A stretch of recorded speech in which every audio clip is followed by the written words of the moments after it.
കേരളത്തിലെ ഏറ്റവും ധൈര്യമുള്ള ആളെ കണ്ടിട്ടുണ്ടോ? നമുക്കൊന്ന് കണ്ടിട്ട് വന്നാലോ? ബാ.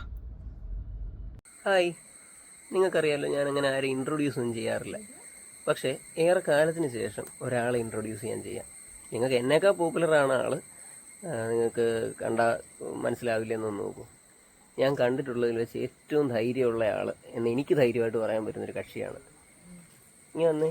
ഹായ് വിക്രുമോൻ, ഹാപ്പിയാണോ? അപ്പോൾ ഒരുപാട് സന്തോഷം മോനെ. പിന്നെ നിനക്ക് നിന്റെ ഒന്ന് രണ്ട് വീഡിയോസ് ഞാൻ കണ്ടിട്ടുണ്ട്.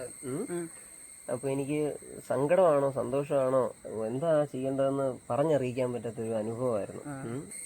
നിനക്ക് വർഷത്തിൽ ഒരു 3000 രൂപയുടെ ഡ്രസ്സ് അതെപ്പോൾ വേണമെങ്കിലും നമ്മുടെ ഷോപ്പിൽ വന്നിട്ട് എടുക്കാം. ആ പേരൊന്നും നീ റിവീൽ ചെയ്യണ്ട, ഞാൻ പറയാനേ ആഗ്രഹിക്കുന്നില്ല. ഓക്കെ, നമ്മുടെ ഷോപ്പ് നിനക്കറിയാമല്ലോ, അവിടെ വരിക, നിനക്ക് ആവശ്യമുള്ളത് നീ പർച്ചേസ് ചെയ്തോളൂ. ഓക്കെ. അതുപോലെ നമുക്ക് കൺസൾട്ടൻസി ഉണ്ട്. ആ കൺസൾട്ടൻസിയിൽ അതുവഴി എന്തെങ്കിലും നമുക്ക് ചെയ്യാൻ പറ്റുമോ എന്നുള്ളത് ആലോചിച്ചിട്ട് എൻ്റെ ബ്രദറിനോട് പറയാം. ഓക്കെ. ട്രീറ്റ്മെൻറ്റ് കാര്യങ്ങൾ നമുക്ക് നോക്കാം. അപ്പോൾ ഇത്രയും ധൈര്യമൊന്നും അല്ല, ഇതിൻ്റെ അപ്പുറമായിട്ട് ഫേവർ വരട്ടെ. ഓക്കെ മോൻ, അപ്പോൾ കാണാം. ബൈ.